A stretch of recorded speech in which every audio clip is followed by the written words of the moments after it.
ನೋಡಿ, ಸ್ವರ ಸರಸ್ವತಿಯ ಅಂತಿಮ ಯಾತ್ರೆಗೆ ವಾಹನ ಸಿದ್ಧವಾಗಿದೆ. ಈಗ ಸಂಪೂರ್ಣ ಹೂವಿನಿಂದ ವಾಹನ ಅಲಂಕಾರಗೊಂಡಿದೆ. HD ಕೋಟೆಯ ಕಣಿಯನ ಹುಂಡಿಯಲ್ಲಿ ಅಂತ್ಯಕ್ರಿಯೆ ನೆರವೇರಿಸಲಾಗುತ್ತೆ. ಹೂವಿನಿಂದ ಅಲಂಕೃತ ವಾಹನದಲ್ಲಿ ಜಾನಕಿ ಅಮ್ಮನ ಅಂತಿಮ ಯಾತ್ರೆ ನಡೆಯುತ್ತೆ. ಈಗ 3:30ರವರೆಗೂ ಕೂಡ ಮಹಾರಾಜ ಗ್ರೌಂಡ್ನಲ್ಲಿ ವ್ಯವಸ್ಥೆಯನ್ನ ಮಾಡಲಾಗಿದೆ ಅಂತಿಮ ದರ್ಶನಕ್ಕೆ. ಸೊ ಆ ನಿಟ್ಟಿನಲ್ಲಿ ಅದೆಲ್ಲ ಆದ ನಂತರ 3:30ಕ್ಕೆ ಅವಕಾಶ ಇರಲ್ಲ. 3:30ರ ನಂತರ ಏಕೆ ಅಂತ ಅಂದರೆ ಅಲಂಕೃತ ವಾಹನದಲ್ಲಿ ಜಾನಕಿ ಅಮ್ಮನ ಅಂತಿಮ ಯಾತ್ರೆ ಹೊರಡುತ್ತೆ. ಗಾನಕೋಗಿಲೆ ಎಸ್ ಜಾನಕಿ ಇನ್ನೂ ನೆನಪು ಮಾತ್ರ.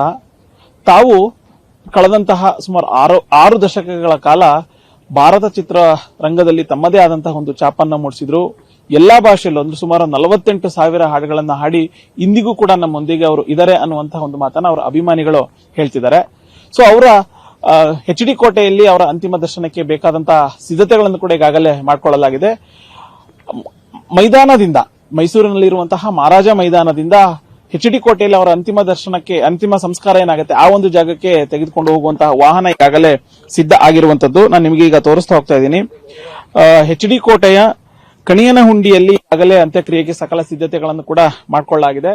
ನಾನು ನಿಮಗೆ ತೋರಿಸ್ತಾ ಹೋಗ್ತಾ ಇದ್ದೀನಿ. ಜಾನಕಿ ಅಮ್ಮ ಅವರ ದೊಡ್ಡದಾದಂತಹ ಒಂದು ಭಾವಚಿತ್ರಕ್ಕೆ ಹೂವನ್ನ ಹಾಕಿ ಅಂದ್ರೆ ಆ ಒಂದು ವಾಹನಕ್ಕೆ ಈಗಾಗಲೇ ಹೂಗಳಿಂದ ಸಂಪೂರ್ಣವಾಗಿ ಸಿದ್ಧತೆಗಳನ್ನ ಮಾಡಿಕೊಳ್ಳಲಾಗಿದೆ. ಸೊ ಇದು ವಾಹನದ ಮುಂಭಾಗ.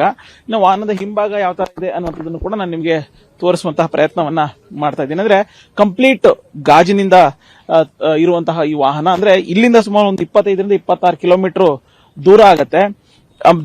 ಆ ಒಂದು ದಾರಿ ಮಧ್ಯದಲ್ಲೂ ಕೂಡ ಅವರ ಅಭಿಮಾನಿಗಳು ಯಾರಾದ್ರೂ ಕಣ್ತುಂಬಿಕೊಳ್ಬೇಕು ಅಂತಂದ್ರೆ ಅದಕ್ಕೂ ಕೂಡ ಅವಕಾಶವನ್ನ ಕಲ್ಪಿಸಲಾಗಿದೆ. ಈಗಾಗಲೇ ಮೈದಾನದ ಬಳಿ ವಾಹನ ಬಂದಿದೆ. ಇನ್ನೇನು ಕೆಲವೇ ಕ್ಷಣಗಳಲ್ಲಿ ಇಲ್ಲಿಂದ HD ಕೋಟೆಯ ಏನು ಅಂತಿಮ ಸಂಸ್ಕಾರ ಆಗುತ್ತೆ, ಅಂತ್ಯಕ್ರಿಯೆ ಆಗುತ್ತೆ, ಆ ಒಂದು ಸ್ಥಳಕ್ಕೂ ಕೂಡ ಹೋಗುವಂತ ವ್ಯವಸ್ಥೆ ಆಗಿದೆ.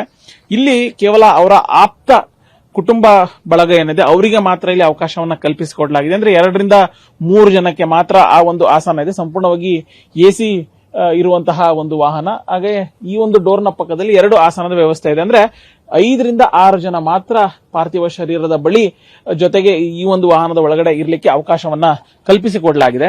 ಈಗಾಗಲೇ ಜಿಲ್ಲಾ ಉಸ್ತುವಾರಿ ಸಚಿವ ಯತೀಂದ್ರ ಸಿದ್ದರಾಮಯ್ಯನು ಕೂಡ ಒಂದು ಮಾತನ್ನ ಹೇಳ್ತಾ ಇದ್ರು. ಸಕಲ ಸರ್ಕಾರಿ ಗೌರವಗಳೊಂದಿಗೆ ಅವರ ಅಂತಿಮ ಸಂಸ್ಕಾರವನ್ನ ಮಾಡ್ತೀವಿ. ಹಾಗೇನೆ ಅವರ ಹೆಸರಿನಲ್ಲಿ ಒಂದು ಸ್ಮಾರಕವನ್ನ ಮಾಡಬೇಕು. ಅದರವರಿಗೆ ಹೂವು ಅಂತಂದ್ರೆ ತುಂಬಾ ಇಷ್ಟ. ಹೂವಿನ ಸ್ಮಾರಕವನ್ನ ಮಾಡಬೇಕು ಅನ್ನುವಂತಹ ಒಂದು ಒತ್ತಾಯ ಕೇಳಿ ಬರ್ತಾ ಇದೆ.